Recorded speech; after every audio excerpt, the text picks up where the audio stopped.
Sindh online school class छहों मज़मून science बाब छहों सबक ॿियो ऑक्सीजन ऑक्सीजन। डॉक्टरनि ऐं ॾोहिटुनि खे सिंध ऑनलाइन स्कूल में भली कार। मां आहियां नाना आबिद। असां हवा जे बारे में पंहिंजी मालूमात में इज़ाफ़ो कंदा रहंदासीं। अॼु असां हिकिड़ी ॿी शइ जे बारे में पढ़ंदासीं, यानी हवा में मौजूदु हिकिड़े ॿिए अंसर जे बारे में पढ़ंदासीं। पर ॿार, तव्हांखे ख़बर आहे त अॼु खां तक़रीबन 250 साल पहिरीं, हाणे खां थोरो अञा वधीक पहिरीं, इंसान इहो सम्झंदो हो, साइंसदान बि उन में शामिल हुआ, त सॼी दुनिया में जेके शयूं ठहियल आहिनि, यानी इंसान, जानवर, हयात, निबातात या वण टिण पखी, धरती, उहे सभु जेके आहिनि सिर्फ़ु चइनि अंसरनि मां ठहियल आहिनि। उहे 4 अंसर हुननि जे नज़र में हूंदा हुआ: हवा, बाहि, पाणी ऐं मिटी।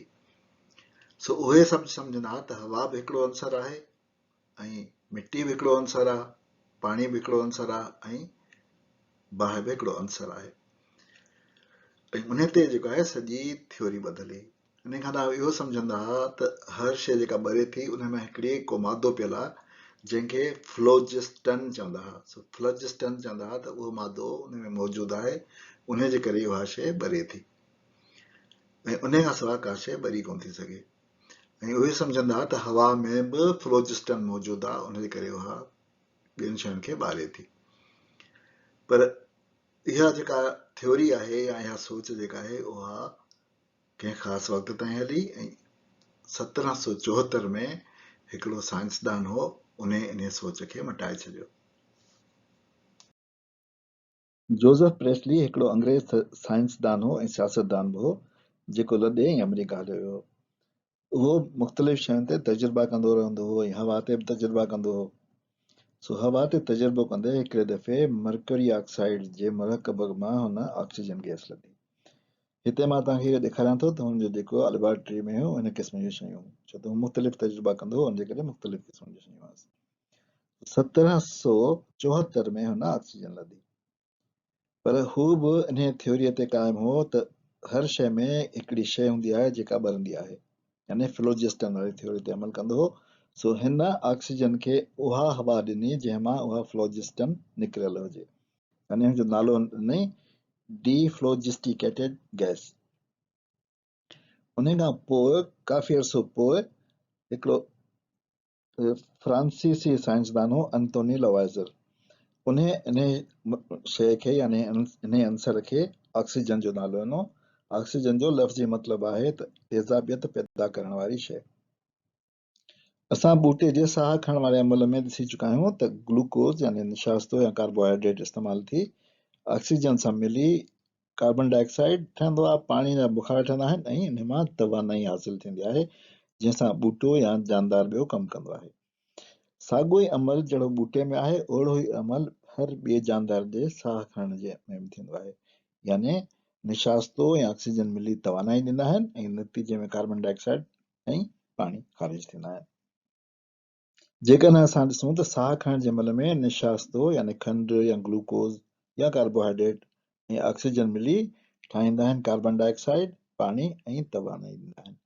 यानी रेस्पायरेशन में कार्बोहाइड्रेट ऐं ऑक्सीजन मिली कार्बन डाइऑक्साइड ठाहींदा आहिनि, हुन में वाटर वेपर निकिरंदा आहिनि ऐं एनर्जी मिलंदी आहे।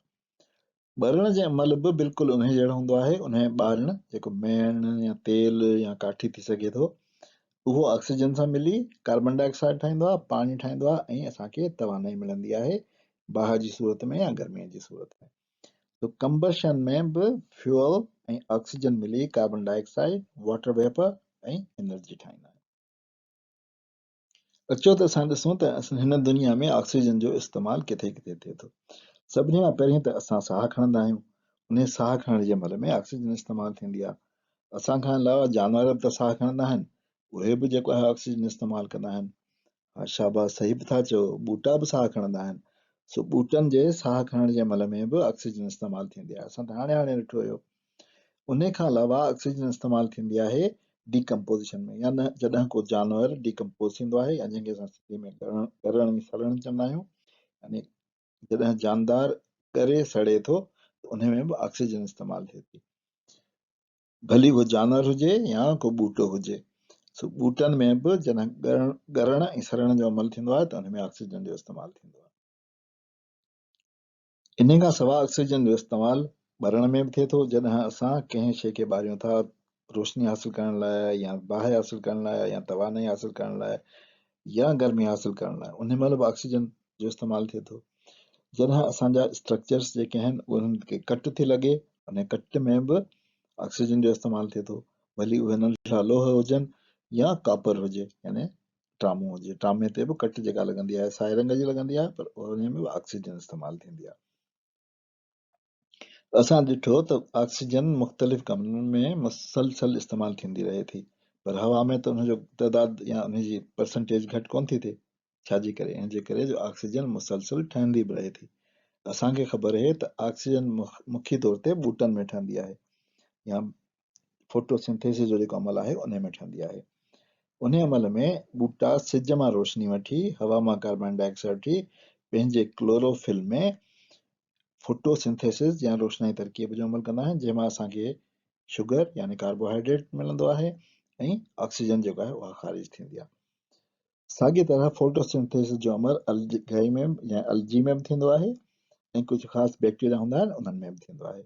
सो ऑक्सीजन जेको आहे ठहे सिर्फ़ु ऐं सिर्फ़ु फोटोसिंथेसिस सां।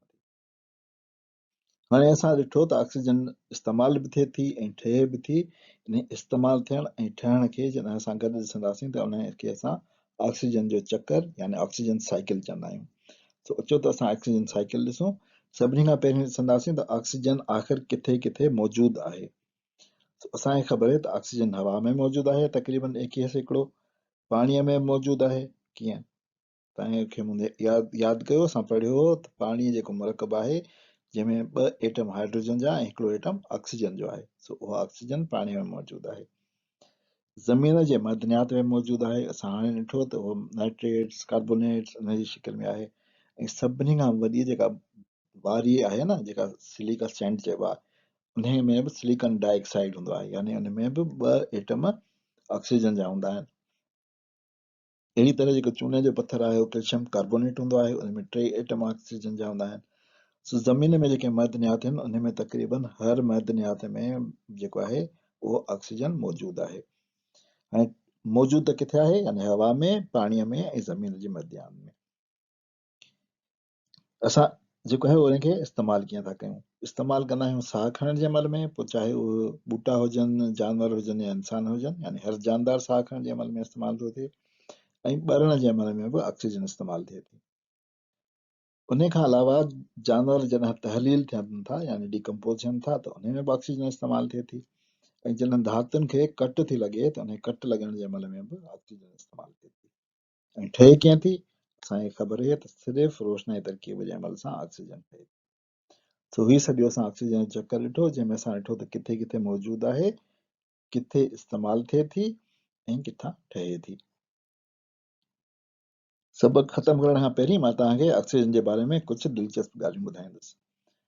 ऑक्सीजन काइनात में 3 नंबर आम अंसर आहे। काइनात जंहिंमें सभु तारा चंड सिज गैलेक्सीज़ उहे सभु शामिल आहिनि पर धरतीअ जे तह में उहो पहिरियों नंबर आहे। धरतीअ जे तह में 47% या तक़रीबन अधु जेको आहे उहो ऑक्सीजन आहे। असांजो जेको पंहिंजो जिस्म आहे न उन में बि 3 मां 2 हिसा ऑक्सीजन जा अथव यानी जेकॾहिं कंहिं ॿार जो वज़न 45 किलोग्राम आहे न त उन में 30 किलोग्राम त रुॻो ऑक्सीजन आहे।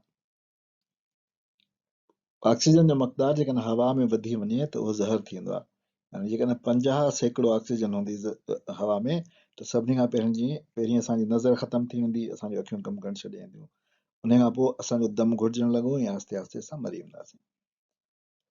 ऑक्सीजन ॿरण लाइ त ज़रूरी आहे पर पाण कोन ॿरंदी आहे।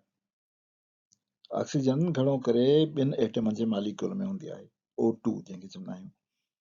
ऑक्सीजन में न को रंग आहे न को बू आहे न को ज़ाइको आहे। ऑक्सीजन जी 70% पैदावार अलजी ऐं साइनो बैक्टीरिया मां थींदी आहे। असां सम्झूं था वणनि मां ऐं उन्हनि मां थींदी आहे, न 70% अलजी मां ऐं साइनो बैक्टीरिया मां थींदी आहे।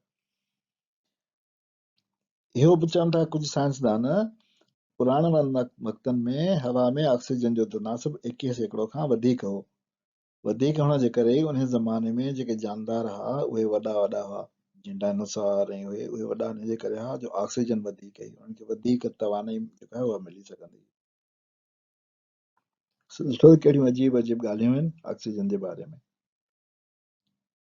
ॿारो अचो त इन्हनि हक़ीक़तुनि ते गौर कंदे कंदे असां लेक्चर जी पुॼाणी कयूं। वेंदे वेंदे तव्हांखे इहो चई वञा त चैनल ज़रूरु सब्सक्राइब कजो जीअं तव्हांखे वक़्त सर नए लेक्चर जे अचण जी ख़बर पवंदी रहे।